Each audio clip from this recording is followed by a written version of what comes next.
Thanks very much, Bridget, for that introduction and for chairing the meeting. I really have to thank Neil, above all, for the clearly heroic task of organizing this conference, especially since he did it all by himself. An amazing achievement.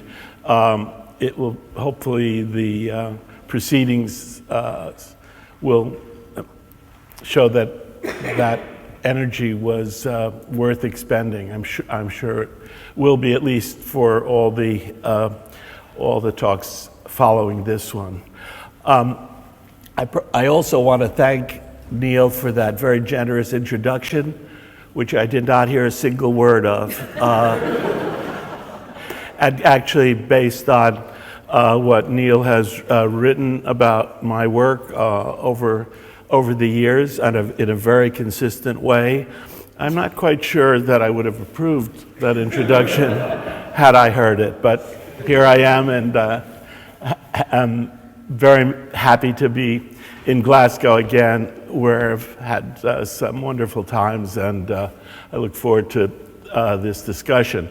I have to say that the subject of uneven and combined development is not really something that I had been thinking about in recent times, and I'm only beginning to become aware of the extent of the revival of this notion and attempt to use it to understand history over a very long period. So what I'm going to do is sort of, I fear we'll be scratching the surface, but that's all I can do. So we've been asked, obviously, at this conference to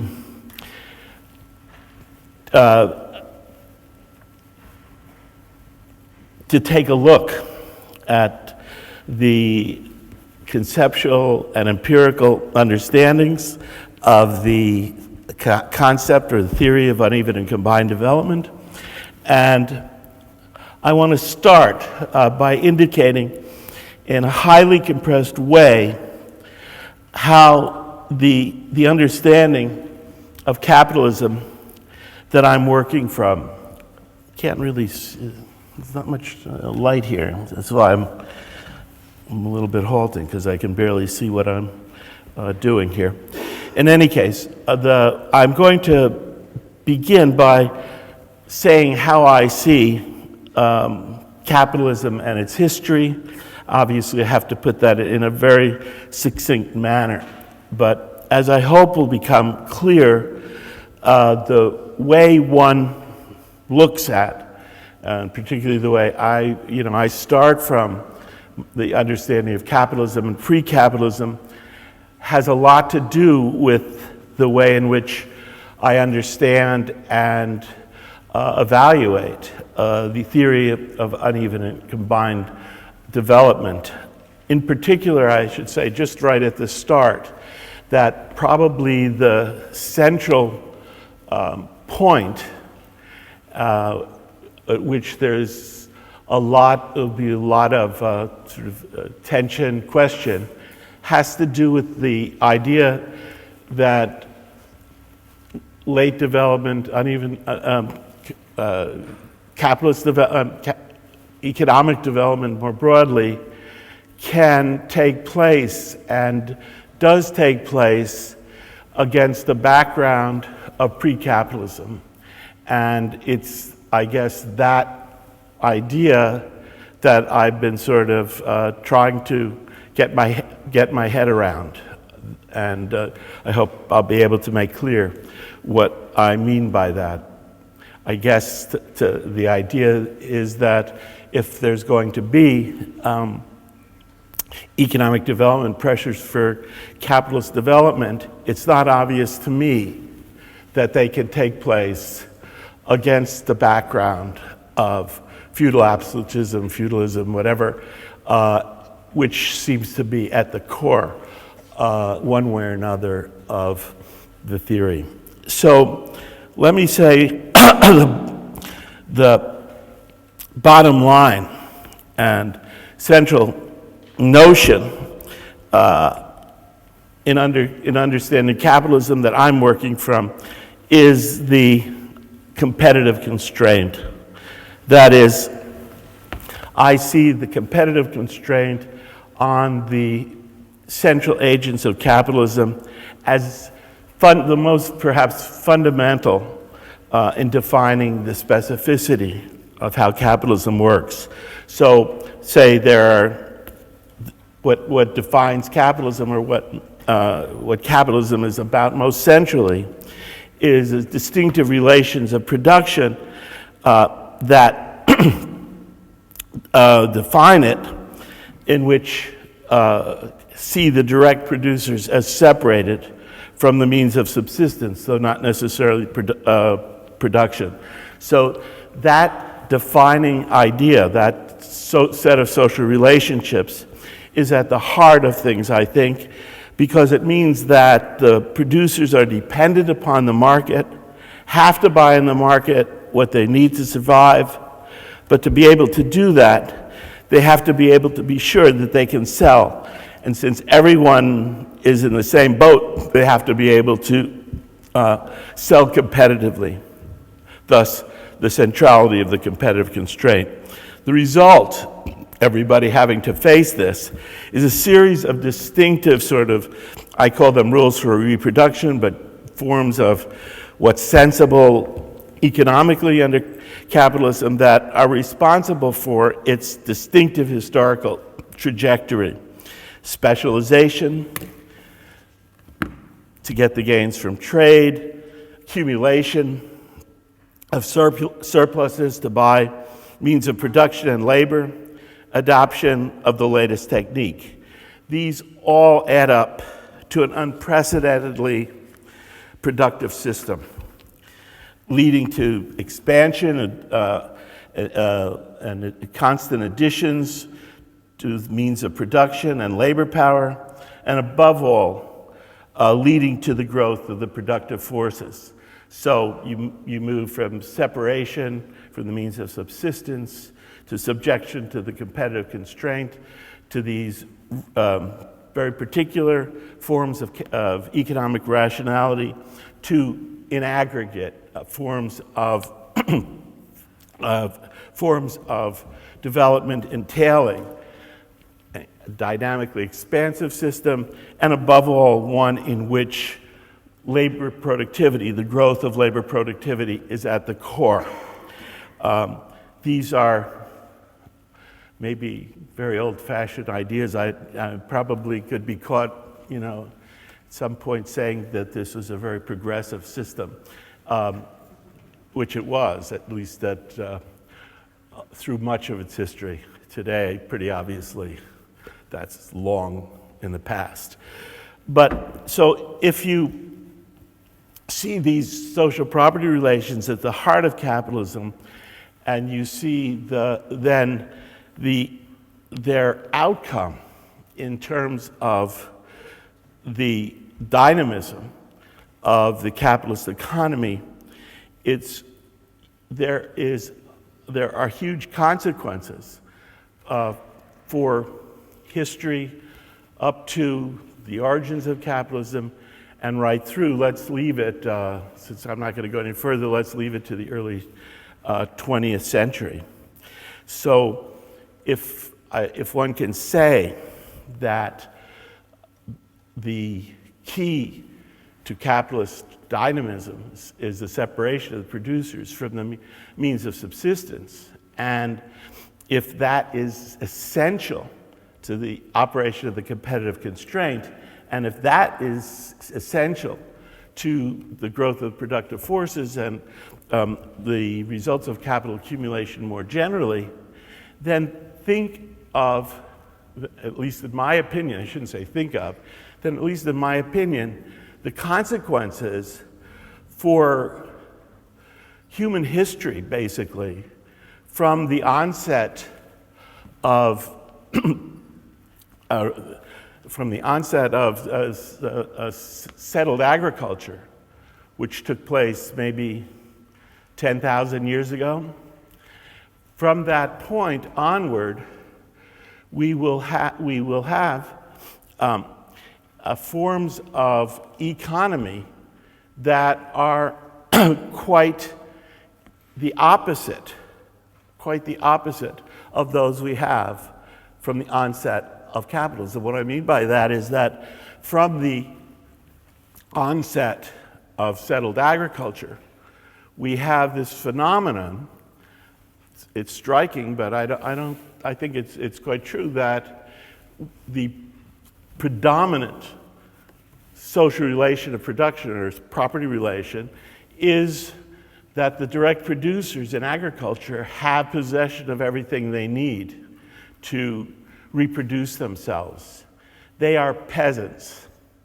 And what I would want to say is the central fact, in a way, of economic history up to the origins of capitalism is the domination by peasants and peasant rationality, or the small r, what's reasonable for them. And what's reasonable for peasants is quite the opposite of what is reasonable for capitalists separated from their means of subsistence. What's with the peasants possessing the means of subsistence, they are shielded from I have to go pretty quick, but they're shielded from the competitive constraint, so they can make choices that speak more directly to the needs that they find themselves facing. So they, without a long discussion, they see that it's sensible to organize directly, to use their control of the means of subsistence to organize directly the family division of labor. And organizing the family division of labor means that they are doing so to reproduce their control of the means of subsistence. They get involved in trade, but not only after they've assured themselves that. So they engage in what's called safety first. What that means is that they are not going to do the run of things that are normal to producers separated from the means of subsistence.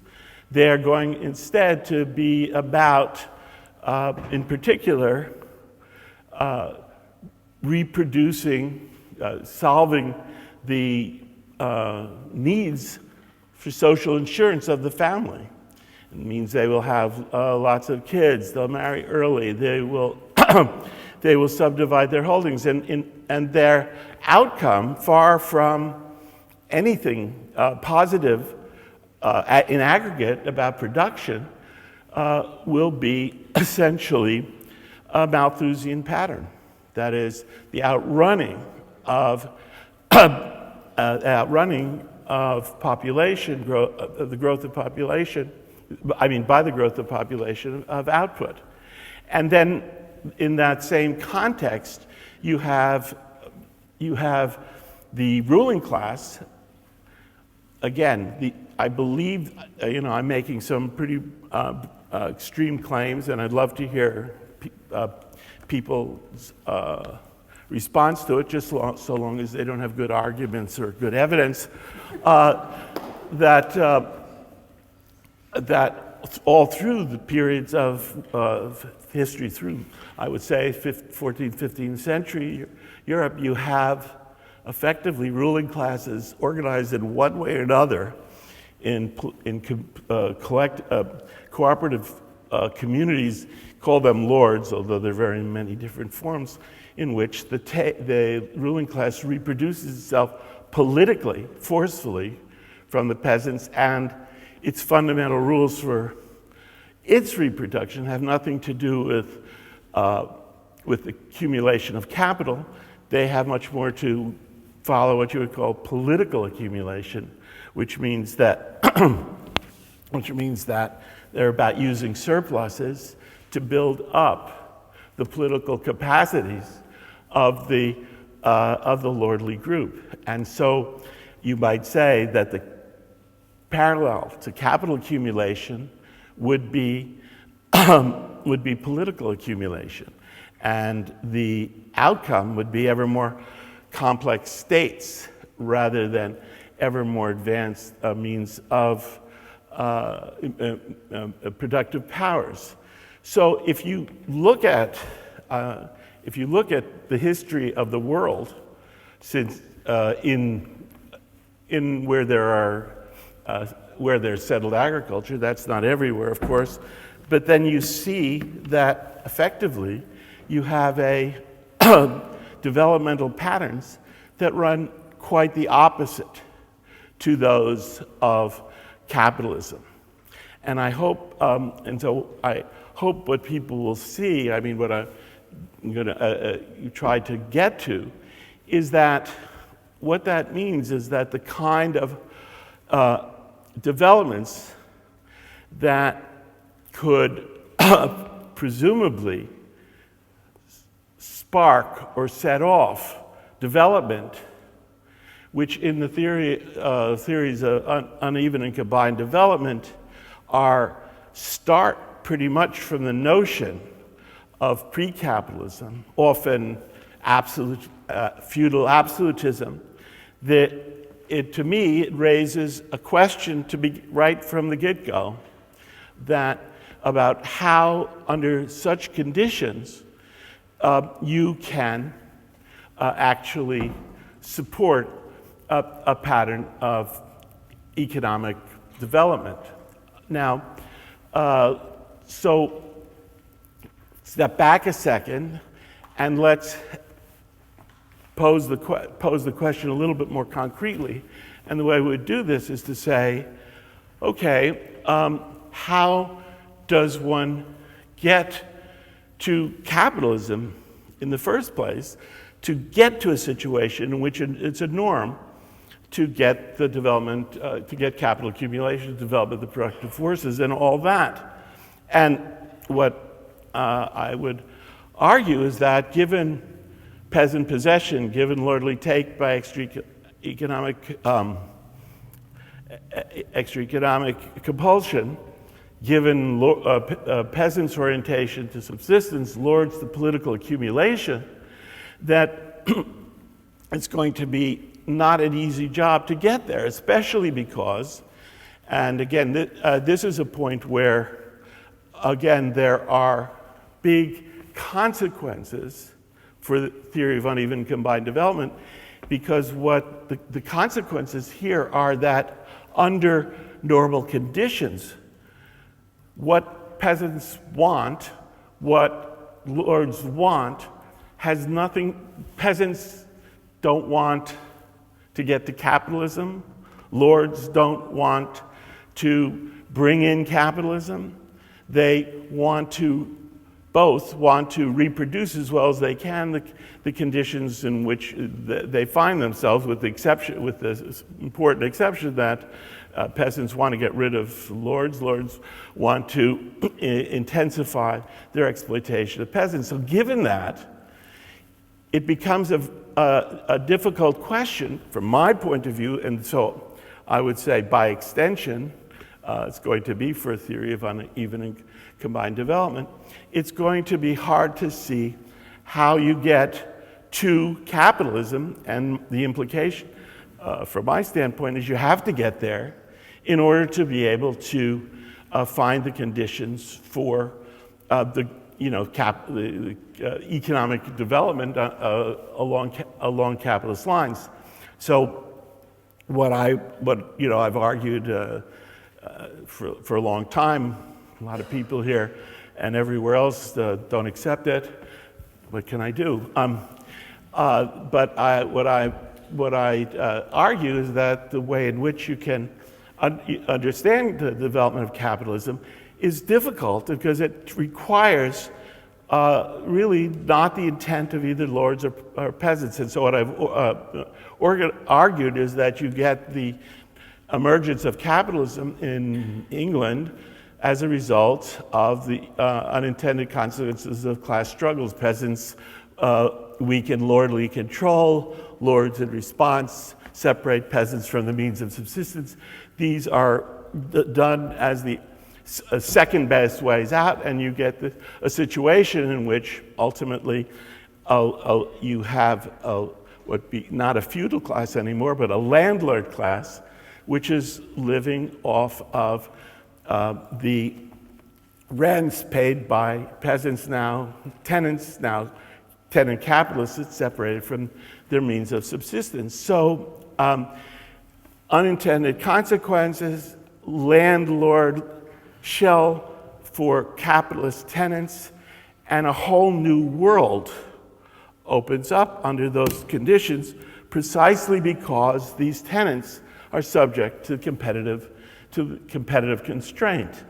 Now, I'm not going to go into great detail about this here, but since what happens in the English case is development of agricultural productivity, the cheapening of food, the ability to increase discretionary spending, on that basis, the growth of demand for industrial as opposed to agricultural goods, the movement of people out of agriculture into industry and industrialization, ultimately industrial revolution. And by the by, since the landlord class, this is very down and dirty, but since the landlord class is now associated with its capitalist tenants, with the development of capitalism, they have decreasing patience for any sort of feudal this is obviously very fast, the feudal continuities like the absolute state. So, what you end up with is what I believe to be the right way of seeing what people have called the bourgeois revolution is as a capitalist revolution, which requires the emergence of capitalism in the way I said, and having the emergence of a capitalist emerging capitalist ruling class emerging, then that class will not tolerate the continuation of feudal forms of political reproduction like the absolute state. And so you have what I would say is the right way to look at the bourgeois revolution, which I think is not usually the way it's looked at. And I think a long discussion, I mean, a few people here have looked at bourgeois revolutions, that in this sense, it becomes, the idea of bourgeois revolution becomes compatible with the theory of capitalist development and capitalist state, as well as industrialization, industrial revolution, and all that. By contrast, the situation everywhere else is not that. And I would contend, despite the theory of uneven combined development, never really quite gets there.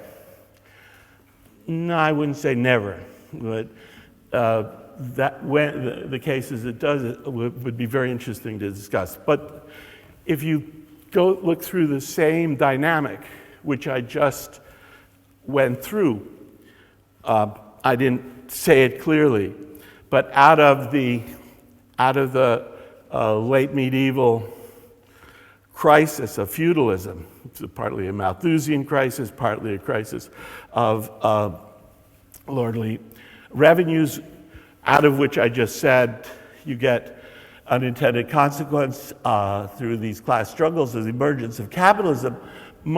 In England, most places you don't get capitalism. Most places you get one form or another of a continuity of peasantry, and which goes along with the reproduction of pre-capitalist classes in relationship to the peasantry, classically absolutism in France, neo-serfdom Eastern Europe, a lot of different cases. But let's stick with the French one, because that's going to be the England-France contrast is going to, I hope, will be useful to illuminate the issues of uneven and combined development subsequently. So if you, what happens in the French case is in that class struggle, peasants get possession and property in their land, so a strengthening of peasantry and a strengthening of absolutism, of a form of take by extra economic coercion.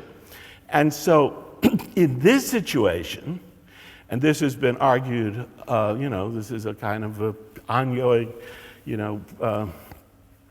argument that the conditions, the answer changes every generation. But since I've lived here, here in this, not clearly continuing Earth, but for the moment it's here. So, and I am. So you've now seen round after round of this debate. But I found it interesting because it corresponded to what I believe that the sort of the latest data on French peasantry and the growth of productive forces is pretty much in accord with the argument I was making before, that unless you can get to capitalism, you cannot get the growth of the productive forces, you cannot get the growth of labor productivity. This is people can look at this chart called French agricultural productivity, 1200 to 1800. You see zero increase in agricultural productivity over those 600 years.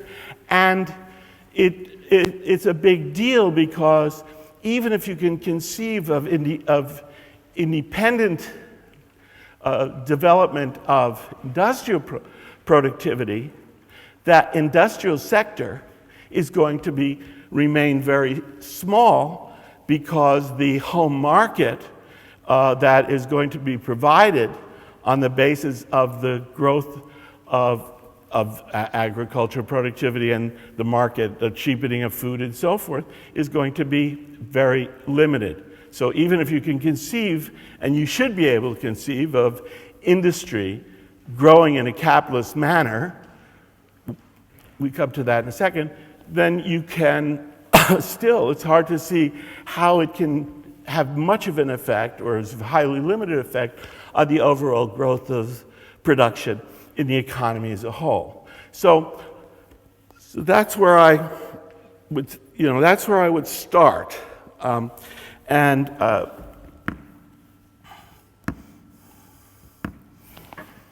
still have some time. Sorry, I missed that. Could you say it again, please? Somebody thinks this stuff is really interesting. So I'm not sure I understand.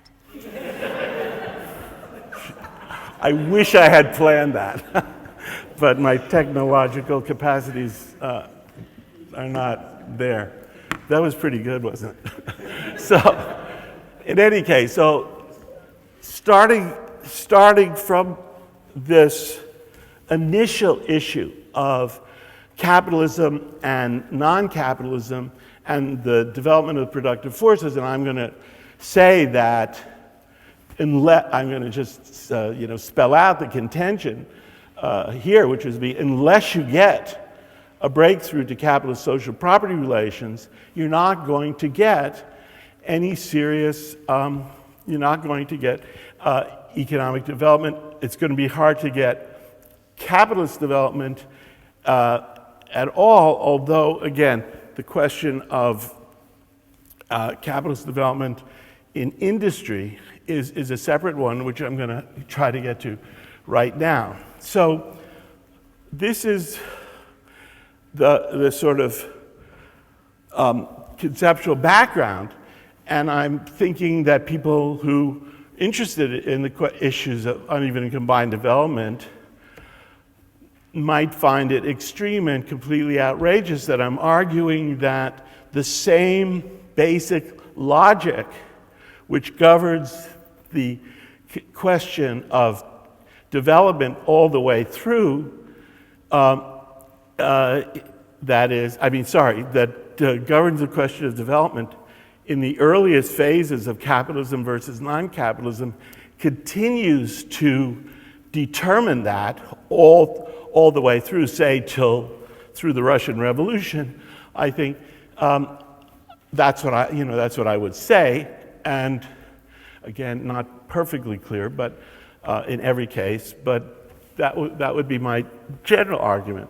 So now to the question of uneven combined development as it's usually as standardly posed. I mean, now I believe it's being posed in much bigger and broader ways and very interesting ways that I don't believe I'm fully taking into account here. I think I'm sort of within a kind of old-fashioned Trotskyist formulation, and just I should probably say in passing, I mean, the works in which Trotsky developed these ideas, particularly like results and prospects, and after, I mean, you know, in the stuff on the Chinese Revolution, Russian, and his history of the Russian Revolution, I mean, these were, for me, I mean, incomparably important works. But I have to, you know, come clean and say I don't find them convincing. I should just say I don't find them convincing in the way I used to.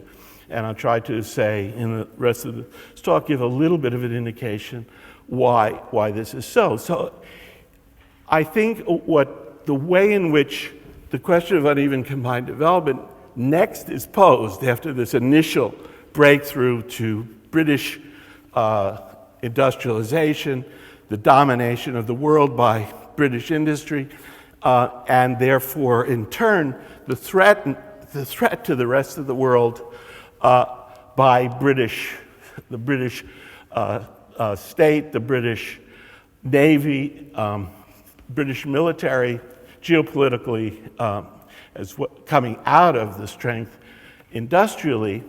I think that's the place where uneven combined development is posed again, and this comes out in the context of what we call late development. And I think the way it tends to be posed is that you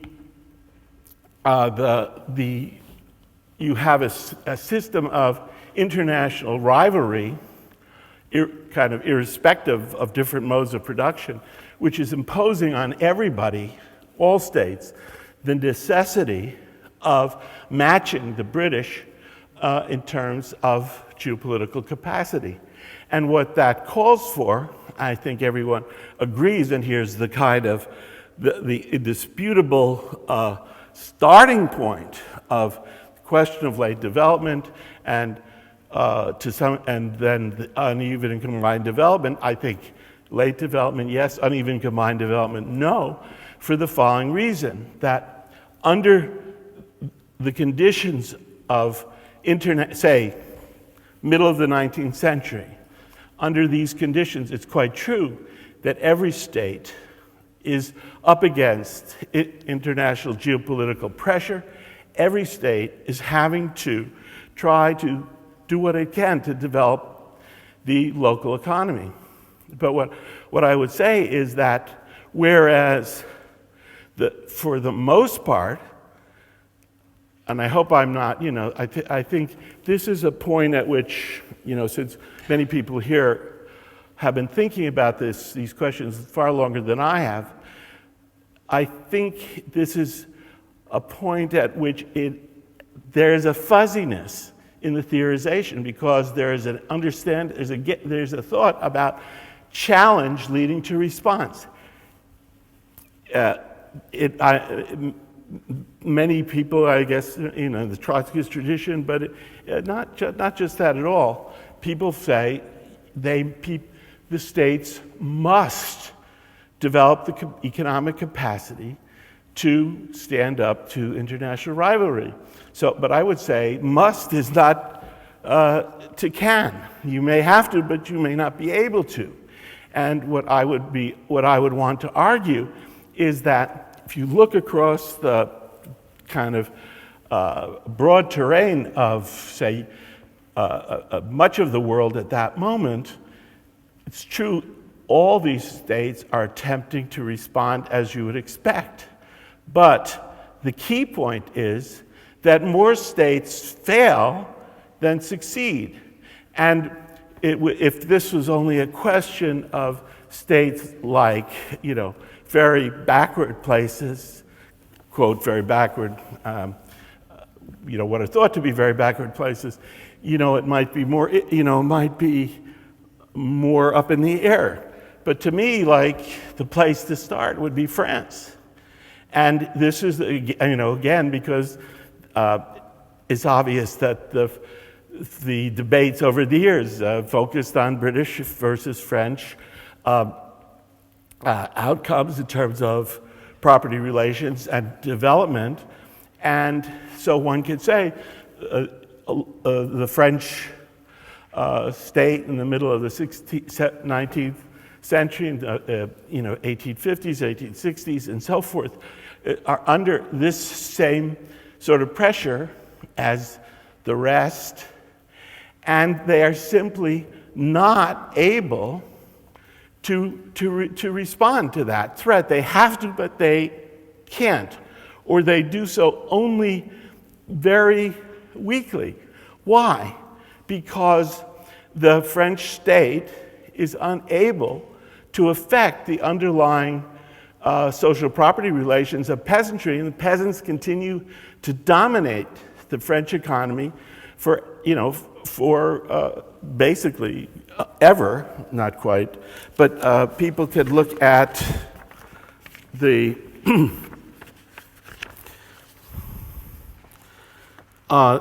productivity England versus France, and if you look at the tables here, what they show is the French economy falling ever further behind in terms of agriculture productivity, and therefore the proportion of the population in industry, since productivity in agriculture is so low, the industrial sector is always constrained. So what you have here is a French state that is attempting to deal with the problem of international competition.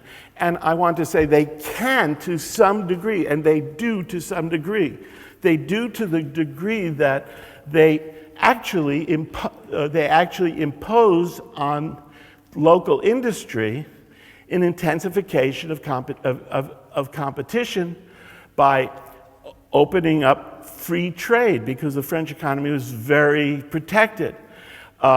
They basically are subjecting the local economy, the local industrial economy, to the conditions of capitalist development. They can in industry because the industry is separated from, it has no protection inherently by an association with agriculture, with its means of subsistence, so that it can survive the way the agricultural classes can.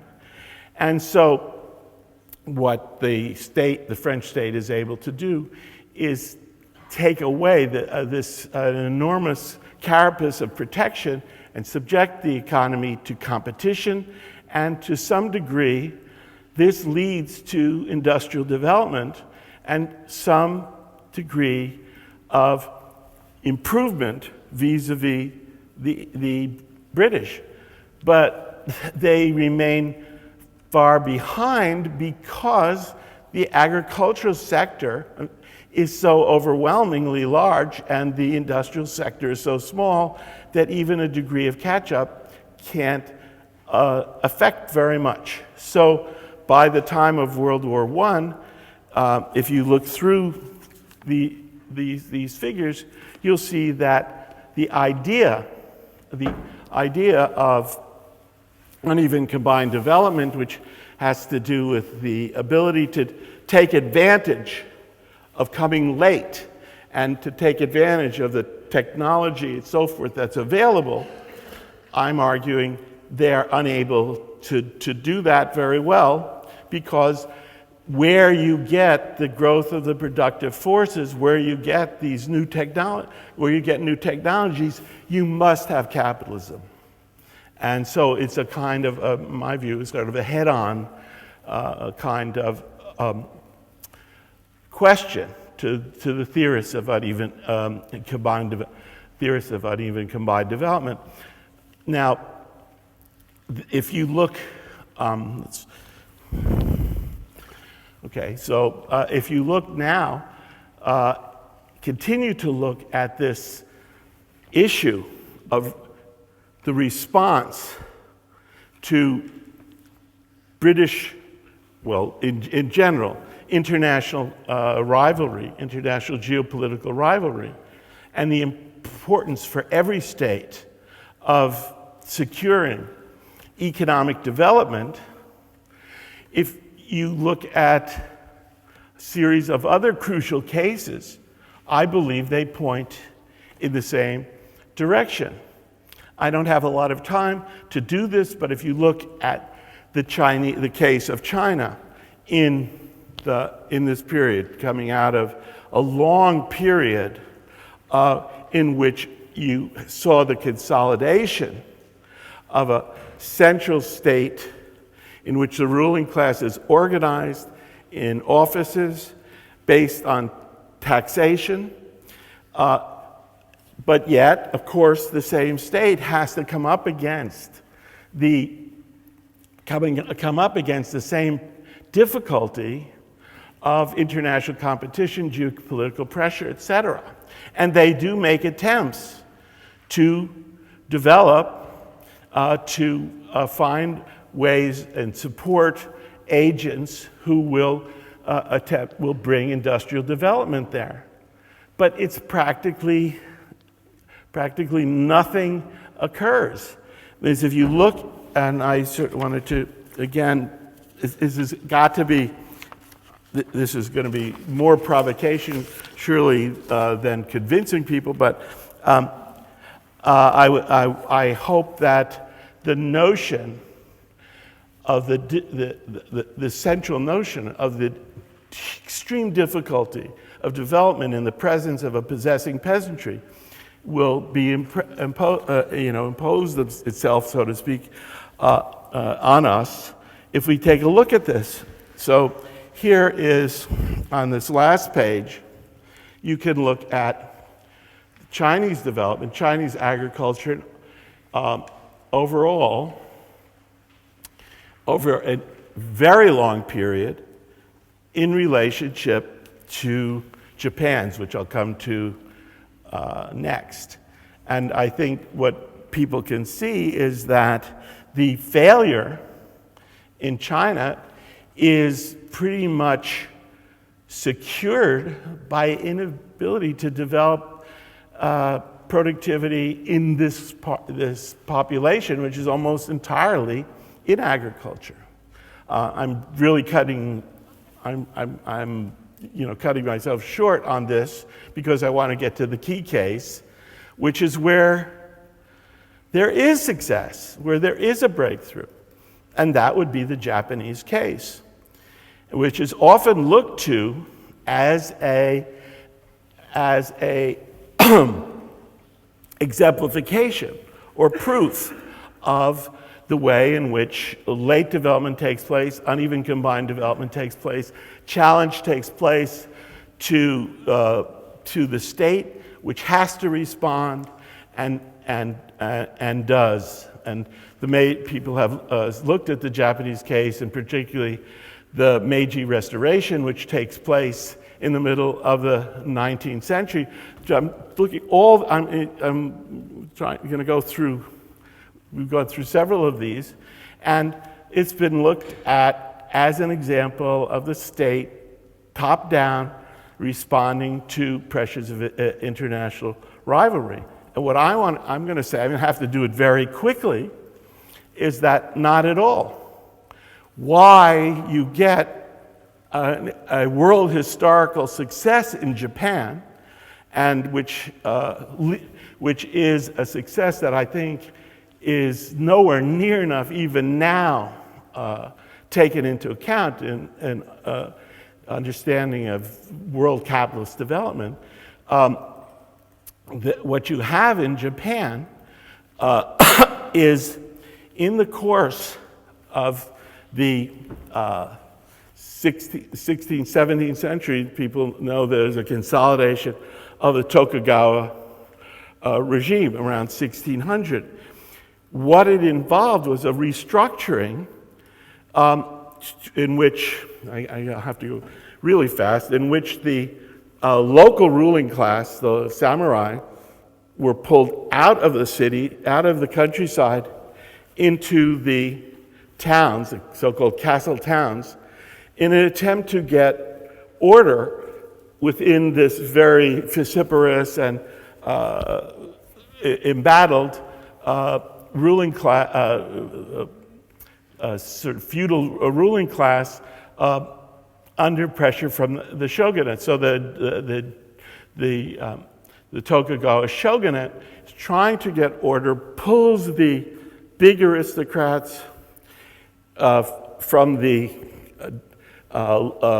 counties into regular appearances in Edo, and then, most important, the samurai are pulled into the castle towns. Okay, so this is a consolidation of pre-capitalism, standard kind of feudalism. But it has incredible consequences, because what it means is that there is no presence by the the dominant feudal forces in the countryside. And what you have are sort of the local representatives of the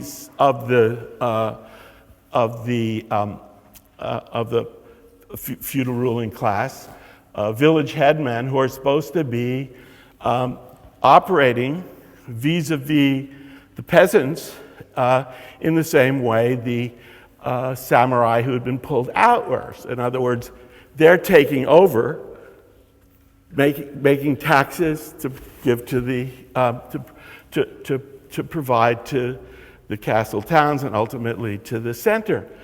And they are at the same time attempting to extract a surplus from the peasants by extra economic coercion. But in the absence of any sort of political, the powers, the big powers of that feudal class, they're unable to do it. So think of the analogy to the Western case, the English case. They are unable to maintain and sustain take by extra economic coercion. They lose, as did the English ruling class. They lose the capacity to function as feudal local rulers. What they have to do, therefore, as did the English, is they have to function as establish themselves, not by taking by extra economic coercion, but separating the peasants from the peasants, but separating the peasants from the land and forcing them to be tenants. And so what you have is emerging is an extraordinary parallel to what you have in the English case. It's almost hard to believe that it works this way.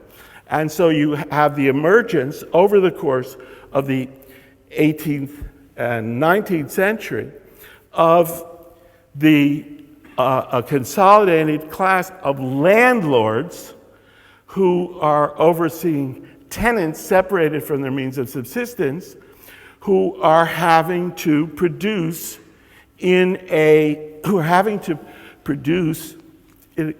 competitive way. And what's the result? Please take a look at this China versus Japan productivity. And I think you'll find it pretty spectacular, the way in which the growth of agriculture productivity proceeds in the Japanese case. And I would sort of make these extreme statements, and probably won't believe me, but I think that you will have a very hard time showing parallel cases of growth of agricultural productivity in anywhere, before the turn of the 20th century. And so what I'm saying is that because of the unintended consequences of the operation of this feudal society, you get the emergence of a capitalist landlord-tenant relations, and these landlords also become organizers of industry, again, because agricultural productivity has opened the way for a certain growth of a domestic market out there in the countryside.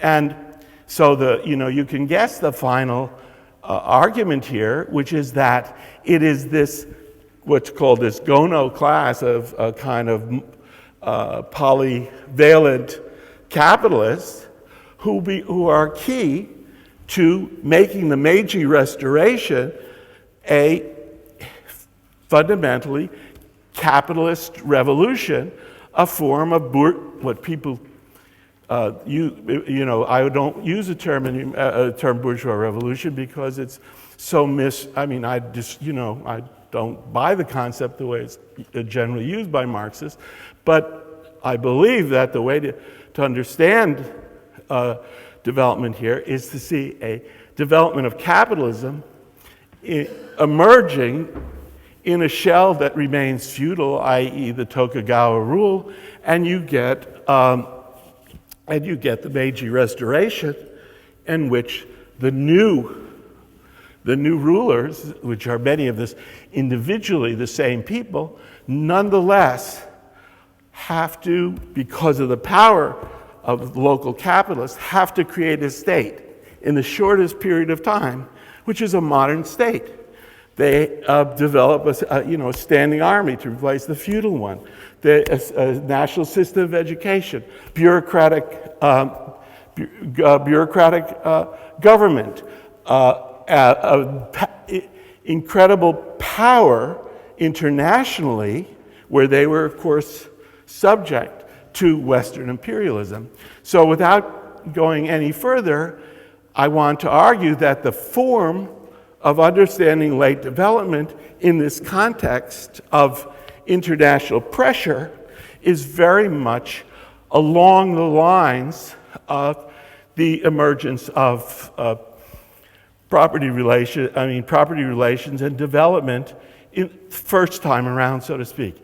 And now I'll just close by really kind of, given I know the people who are here, really risking, probably not my neck, but, and this would be to speak about the Russian case. And what I would say here is that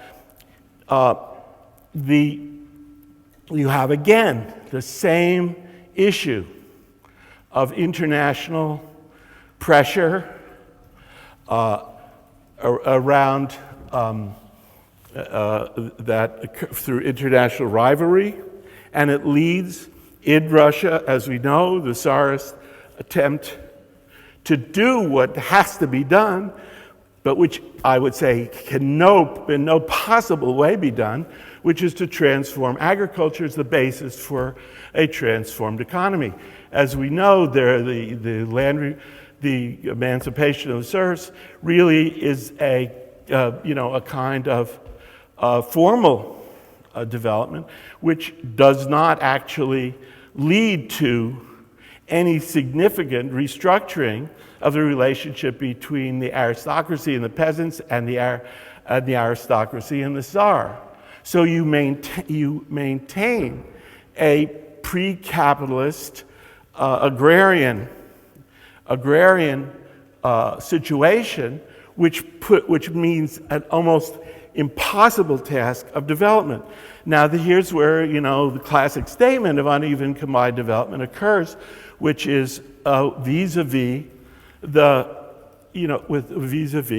the development of industrial capitalism in Russia, and this of course opens the way to what we all learned, uneven combined development, which was backwardness in the peasantry, but an advancing state-sponsored industry supported by the Tsar.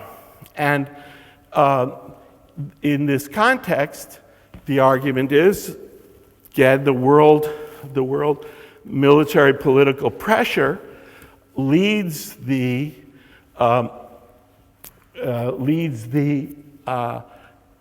domestic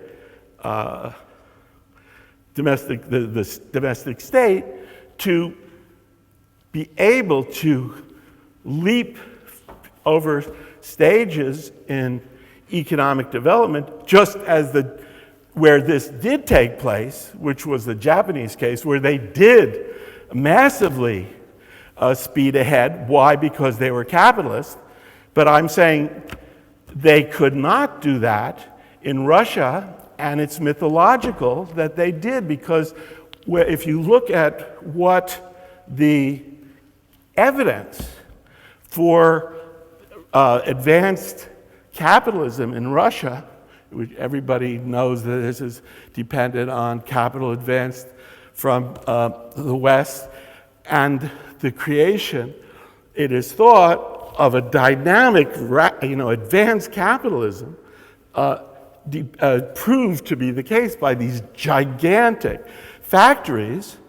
But I think as people have more and more seen, those gigantic factories are just serially added manufactories, and they should be expected to be that, because they are owned by the Tsarist regime, which does what? It supports this industry whether or not it meets international competition. So it's an industry that it's not capitalist. It's an industry that is prevented from being capitalist. So I would say that, that's where I want to really conclude with that classic case of uneven and combined development, and say that in neither industry or agriculture in Russia did you get capitalism, and that shouldn't be so surprising, given the weakness of industry in Russia, both before the revolution. Russia was no great international power, and after the revolution, it was extremely difficult to develop advanced industry in the 1920s. So I will stop there with raising one final point. I think if you want to apply the notion of uneven development and combined development, where you need to apply it is where you have developed capitalism. And so if you look at the world of capitalism post-war, World War II, here's where you get uneven and combined development, because all these regimes are firmly capitalist. And it's in the cauldron of international capitalist competition, both especially just economic, but also to some extent political, that the states and economies are forced to innovate and to to develop new forms which are more competitive because they're capitalist and are been organized to be able to use the most advanced, already existing technology. Japan, Germany, vis-a-vis the United States. And why? Because they have one, what we know as organized capitalism, highly complex capitalist institutions, states, banks and capital, banks and industry together, multiple different industrial outputs together, keiretsu in Japan. And it's so you have here what you're supposed to have. The ability, coming late, the ability to take giant leaps because you're operating within a capitalist structure that is made for that, and in which if you have the advanced institutions which are not given but are possible, then the uneven development, combined development, works as it should on an all-capitalist terrain. And I'll stop there.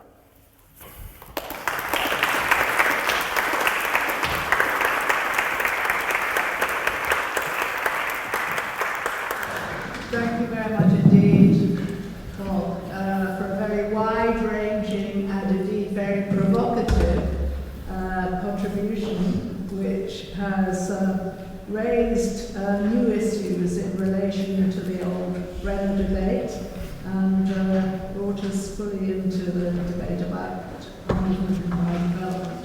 So thank you very much. I've got questions that I would like to ask, but there's someone there at the back who would like to ask on the left-hand side a question first. Charlie Rose, New York. Brooklyn. Excuse me? Brooklyn, yes. As most, as many comments will know, Bob and us, I'm quite sympathetic overall to the argument, and I think that Bob, you made a very convincing case that in the mid-19th century, do you hear me? Yes. In the mid-19th century, Better. Thank you. into the early 20th century, under the blows of political and military competition from Britain, most non-capitalist ruling classes could not make that transition. Quasi-transition in France, certainly not in China, certainly not in most of what is today the global south, etc. I am awaiting to hear John Moreau and other papers at this conference about Russian industry. I think this is an empirical and historical question. However, the example of Japan is one that is contested even among people who use a similar framework. There are a number. Sorry, Charlie. I'm kind of deaf, so. All right. Very excellent. Very nice.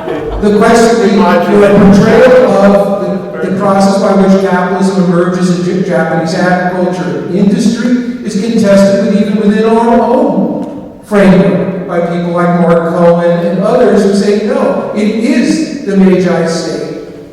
In order to prepare to compete militarily with the US and Britain and Germany, that transforms Japanese agriculture, sets the stage for Japanese industrialization. But leaving those aside, you do have several examples in the mid-19th century, mid to late 19th century, of successful late development that takes the form of uneven combined development, where the new powers do outstrip England, the US, Canada, to some extent Italy, particularly in the north, and certainly Germany. And I think there we have to have, I agree, that it is not an automatic process by which political military competition forces all of them to become uniformly capitalist. That was clearly not the case through most of the 19th and 20th century.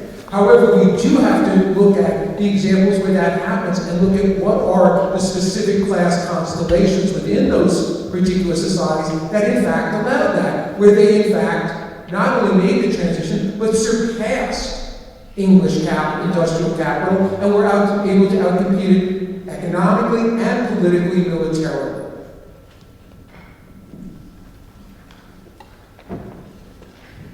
Would you like to come back now? Or Sure. I mean, these, if people don't mind, I mean, normally, if I were chairing the meeting, I wouldn't let me do this, but given the complexity of the situation, maybe I should. No, I'll be very quick.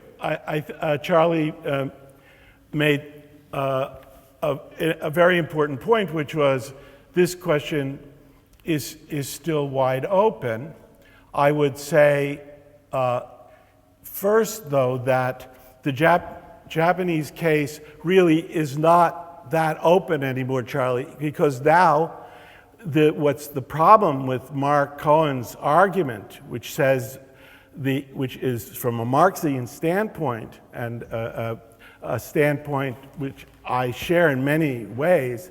Mark argues that only with the Meiji Restoration were property relations sufficiently consolidated in a pro-capitalist direction that you could have the growth of agricultural productivity and the appearance, the emergence of fully capitalist classes in the countryside. But I think the point is that there's so much work now that's been done that shows, and that's why I brought these figures here, is on amazingly rapid growth of agricultural productivity in Japan long before the Meiji Restoration. And I would submit that the kind of things that Mark is talking about, it's too complicated to do here, are present before, and that's how you understand that. Now, to me, the big challenge to what I'm arguing comes from the case of Germany, and it's not because you have, or maybe it is because you are able to have state organized industrial growth, but the point there is that in general, the case is perfect for the kind of case I'm arguing, because they're you have these marriage of steel and grain in a very reactionary deal aiming to reproduce the kind of feudal absolutist state of Wilhelmine Germany. But what you have that goes against what I'm saying, and which is, I think, really interesting, and I don't know how to fully deal with it, is that the development occurs not on the basis of the domestic market, which most of my arguments are designed to focus on, but are based on exports. The German development is an export-led development, and someone like, who is it? Bread and Democracy in Germany, is that, what? Sorry, okay, I'm still deaf. So this book was written in 43. It's a very, and makes this case, which essentially argues for reaction, continuity of reaction, along with dynamic capitalist development on the basis of exports. Yes, the person 3 rows back on the left, black jersey. Can I throw in a way that you can't hear me? Can I throw in a possible third example of an area which has something 90 transition to capitalism, based on exactly what you've said, which was a prior transition to a tenanted landlord situation and mobilizing agricultural productivity. That's Catalonia. That's Catalonia in Spanish. But that opens up a second front, which is, I think, that most of the experience with combined and uneven development has been within successful capitalist states. And the Spanish state example I think proves this, is that the rest of Spain, where the latifundia and the aristocracy maintained control and very low agricultural productivity, were forced into a conflict via the Spanish state with the Catalans, and that the instability of Catalonia and the Spanish state ever since has become because of that division between the part of the state that was trying to using backwardness to catch up with industrialization, and the part of the Spanish state that has successfully gone over to capitalism by itself. Thank you. Should we ask someone else? Yeah, the person there with the hand up. Right hand. Your argument about the development of capitalist agriculture within England as being Can you actually speak a little bit louder? Sorry, I'm trying. Perfect. Your argument about the development of capitalist agriculture in England as being a basis for the later capitalist industrial transformation of England is powerful. But there are problems, and there are always have been problems with it. And going back to your original debate with Wallerstein, who died a few days ago, was a great loss, and I hope everyone in the conference here is aware of his work. The international dimension it needs to be crucially borne in mind if we're to make sense of contemporary capitalism, and not just historical capitalism. And that's what kind of capital? Not just say what the last sentence. It's just I'm deaf. Nothing wrong with what you said. Sorry.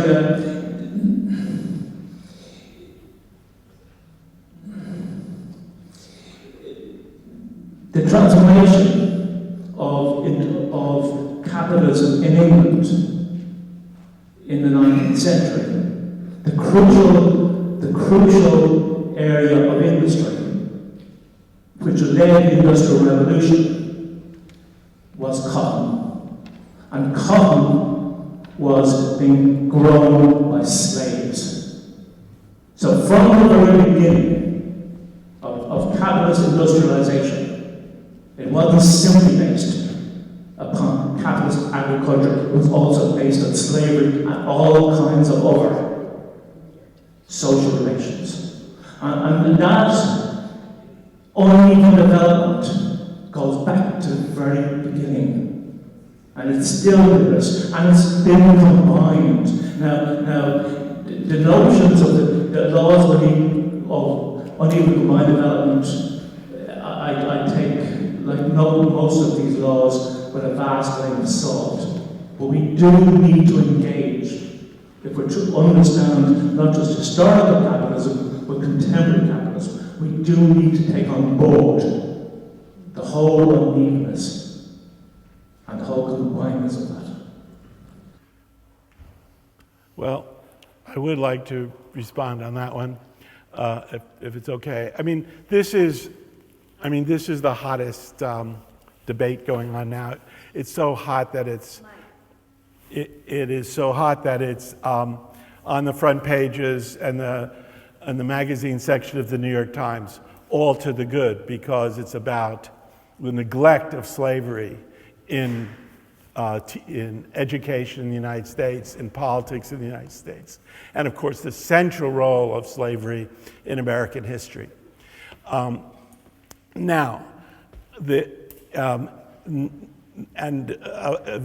For the Industrial Revolution, if you're talking about cotton, then slavery is crucial, and Charlie Post can kind of fill in the blanks here or revise what I'm going to say, but I'm going to leave aside cotton, because I think what has happened with the new historians of capitalism is, in their zeal to, effectively wipe out all previous history as basically, Eurocentric, racist, etc., they forget that which is what generations of English historians have shown, is that there's not a leap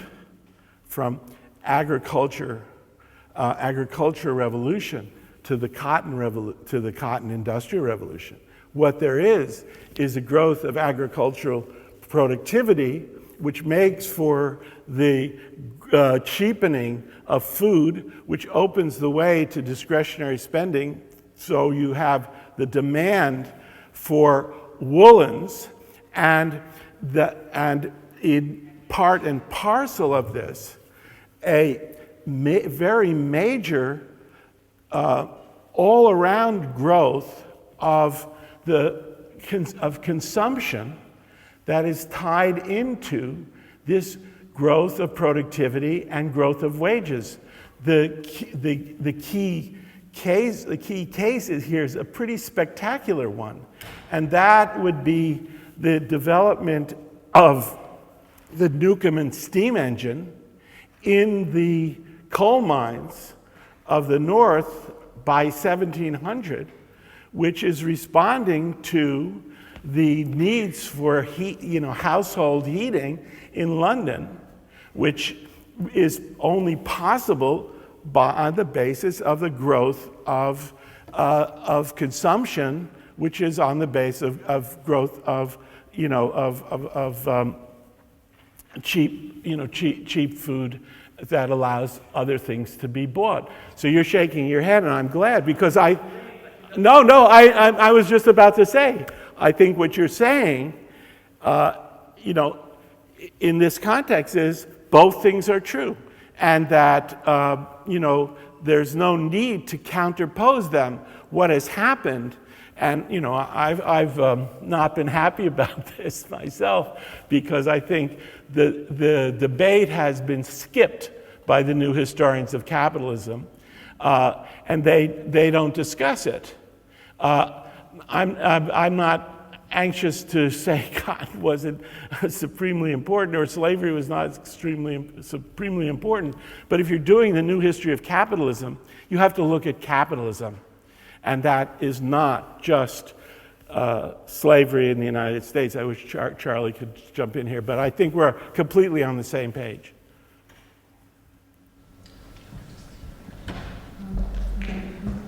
Neil, would you like to ask a question? What about these ideas proposals what we actually mean by combined development here? Because Could you speak a bit louder? Sure, but it's always just what we mean by combined development. Because in Bob's presentation, it's very much feudal economy and capitalist economy kind of existing side by side, or perhaps interpenetrating each other. But I don't think that's actually all that it means. Combined development is much more about the effects of capitalist modernity on fundamentally agrarian societies. That is, of cities and factories, urbanisation and industrialisation. Now, if you have that, it's always dramatic, no matter what point in history it occurs. But if you start building arms factories, for example, as people did in Russia and Germany and so on, and peasants are plucked out of the countryside, thrown into the hell of the Industrial Revolution, the production line, living in urban conditions and so on, what's the effect of that? Well, they rebel. They go on strike, they start rioting, they start getting guns and plan insurrections and so on. This was why a lot of the feudal ruling classes of Europe didn't want to copy what the Russians did to the extent that they did, because they saw what was happening in terms of the growth of a kind of new, very, very rebellious working class, because they were rebelling against the conditions which they were thrown into, which are quite different from anything they'd experienced before. This is what combined development is. It's about experience. It's about actual cultural and life experiences of peasantry being turned into a working class. Now, whether the arms factories are truly capitalist because they're not based on economic competition seems to be less important than the fact of the experience what happened inside those factories for the workers who were building the tanks and bombs and rifles and so on, which would have been the same regardless of what the mechanism was. I think geopolitical competition is still competition, and it still has the same effects. People they have to modernise, they have to use new technology, or your talents aren't going to be as good as the next guys. So whether it's economic or geopolitical seems to be less important than the effect it has on pushing certain kinds of developments which tend to lead to social explosions of the sort which Russia saw towards the end of the 90s and in the early 20th century. And actually, which certainly happened in Scotland in the end of the 19th century. I'll discuss this tomorrow. This is not something unique to Eastern Europe or something, it's quite general in backward rural areas which suddenly had dramatic industrialisation for whatever reason, whether it was geopolitical or to do with economic competition, and it varies depending on which country we're looking at. The problem with Russia, Charlie was pointing this, is that there wasn't a section of the ruling class which was capable of actually transforming the state in the kind of way which there was in Germany and Italy and Japan. They did transform the state. Because so the ruling class needs leadership in the same way as the working class does, and it often doesn't get it. As we're discovering at the moment, looking at the Parliament. It's a kind of there are problems for ruling classes when they see the impact of doing the kind of things they may want to do. The kind of things they may be forced to do, like have arms factories, have all sorts of unpleasant side effects for them, which they want to avoid if at all possible. So I think we need to get beyond thinking of combined development as purely modes of production combining. It's not just that, it's different kinds of life experience and different kinds of transformation and the effect that has on people. In many ways I would make an argument that modernism as a kind of literary artistic form is a product of even combined development, certainly in Western Central Europe and also Latin America. We might hear more of that during the next couple of days. Okay, so I don't disagree with your entire argument. I'm saying that we have to get beyond the purely economic mechanisms and think about what the effects were on the workers and the peasants, turned into workers who are pulled into factories, which may not be determined by economic competition, but nevertheless are the same kind of factories, the same similar pressure. Can you take that on board or not? Again, I had the same problem as Neil's brilliant introduction of me, which is I didn't understand a word. But I think Neil's going to be presenting a keynote tomorrow to start the day, and I think that will be a good place to continue this particular debate. It is a debate, and so we'll continue. Okay, we're getting close to the limit of our time, but there's someone there about 4 rows up with their hand up who might like to ask a question. Yeah, I thought Neil's contribution, exactly sort of thing I was looking for. And actually, I was going to raise another point before. Can you speak louder? Yeah, I will raise another point before that. The conference is looking really at combined and uneven development. The Trotskyist theory that came out of results and prospects in 1905, after the 1905 revolution. But Lenin took a different view in 1905, looking at exactly the same events. He said the choice facing Russia was the Prussian mode or the American mode. So a different way of looking. Not the English or the Japanese, and that's quite interesting given that Russia just been through the Russo-Japanese War. And I think the fact that the English road has been transcended is the big difference is, yes, in both the United States and in England or Britain, peasants have been separated from the means of production and therefore opened up capitalist system. But in Britain, the landlord class really consolidated the commercial landlord class, no, so that in Scotland, where land ownership is more unequal than anywhere else in Europe, and that so like the British model, then it's sort of been transcended by what had happened in the United States because they were doing it without a landlord class. And government say that all this was a combination. Yes, we still had the slave and the uprooting of the Native Americans, which Lenin did not deal with, but he saw America as the model at that time, replacing England and also, Japan just didn't figure in anything thinking. So that was a different way of viewing these two choices, as opposed to Trotsky looking at combined and uneven development. I think it's better to go, but I mean, I've spoken enough. I think people get my view. Okay, fine. Are you happier to have people without the mic? Because the mic sometimes distorts people's voices rather more than their natural speaking tones. You mean a Scottish accent? Anyway, there's a couple of people there. I'll take the one with the shirt, lighter shirt, and then the person after that in the same row. We have to speak perhaps rather quickly now because we are coming to the limit of our time. Okay, thanks. I'm Jamie Allinson from Edinburgh University, and I want to follow the point about Japan. So it seems that the case of Japan is quite crucial to your whole argument because it's the other example that's analogous to England. Yeah. And your argument or the data you produced about the 19th century growth in productivity and the rise of the Gono and so on is all definitely there. So the premise is there. But then there are a couple of questions that would seem to me to challenge your position. One is, in this case, why are there no enclosures in Japan? There are no enclosures in Japan. No enclosures. Enclosures. That doesn't really happen until even after the Second World War in Japan.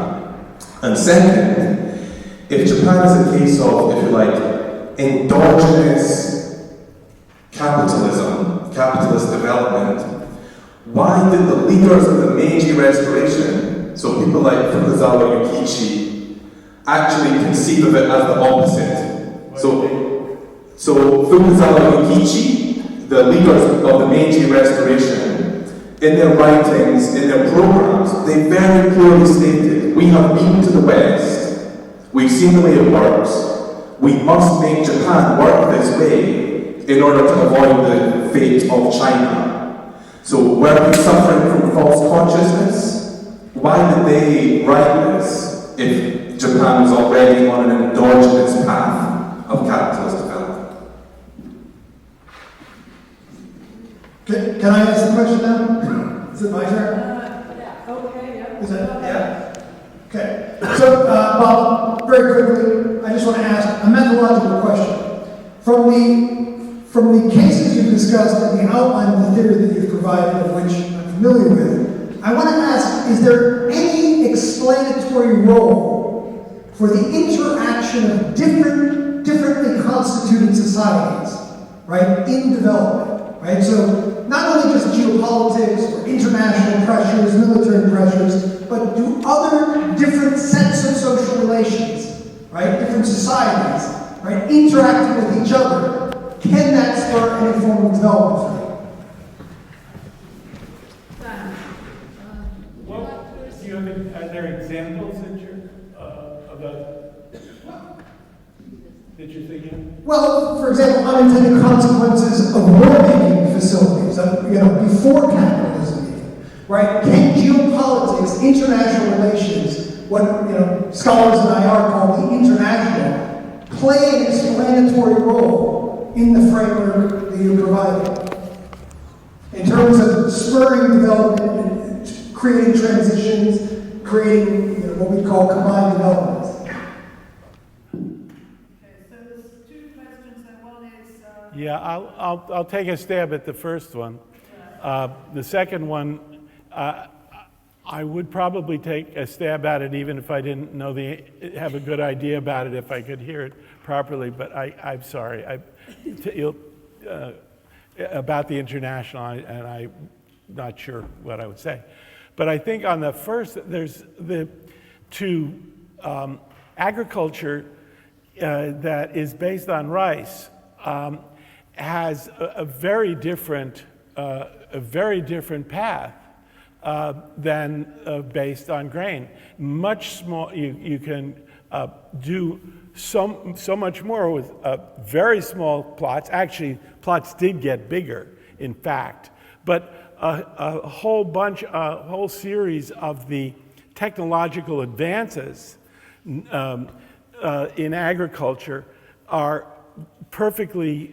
work perfectly well on small plots. And without spending a lot of time, I'll send you an email, and there's also there's a huge literature on this. The second point you made was that this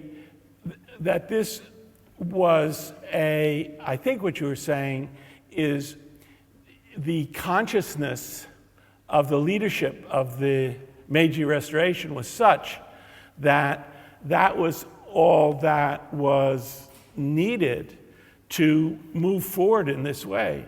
I mean, in other words, if you're making an argument about the Meiji Restoration's progress coming from the top and coming from the leadership of, which is obviously the pre-capitalist member of the pre-capitalist aristocracy, a leading member, right? Is that what you're saying? What I'm saying was, they believed that Japan was a different type of society to the societies they had seen in the West. And they believed that that society needed to change because of the threat from the West to transform them into the fate of China. So they disagreed with your position, basically, that there was an endogenous capitalist transition going on in Japan. They didn't see an endogenous capitalist transition was going on in Japan. They didn't think in Japan. Okay. They didn't think that. Maybe they were wrong. I mean, sure, they could be wrong. But I'm asking, why would they be wrong in that case? Why would they hold that belief, which we see in the historical records? They did or did not believe there was an endogenous. They did not believe that. Yeah, but it's what their beliefs was not all that important. What I'm trying to say is, there's no doubt that the overwhelming social substance of the people who made the Meiji Restoration were from the old ruling class. I mean, but a couple things. What they did was wipe out the totality of that old ruling class. They wiped out the samurai. Goodbye. And on the other hand, the reason that they were able to make that choice is not because they wanted to make that choice. It was precisely because there was that social base in the society. Why did they when they wanted? Let's put it like this: there was, through the 1870s, a series of conflicts between those who were for the modernizing and a very powerful old feudal aristocracy, especially in the outlying region. And there was huge feudal revolt. And so the question is, the point I would be making is, why did one win? Not a question simply of an accidental correspondence between the thought of the modernizers who had no idea about the Gono classes and the fact that the Gono classes, it was that those capitalist classes from below were, as it were, providing the selecting out from the political possibilities. They had the power. They had to be reckoned with, and you can see that. I mean, just thinking of a thing ideologically, could they really have, modernized the army, modernized the governing structure, modernized education. This whole had the power to stand up to the imperialists, and they began a process of state-supported industrial development, which was eventually turned private. But what I'm saying is, it's an absolutely spectacular program of modernization, and it's very hard to believe that that could have happened in the face of the real feudal opposition had there not been a hugely powerful substrate, capitalist substrate. I'm afraid to end this session here. Finally, I'd like to thank our speaker very much. Thank you.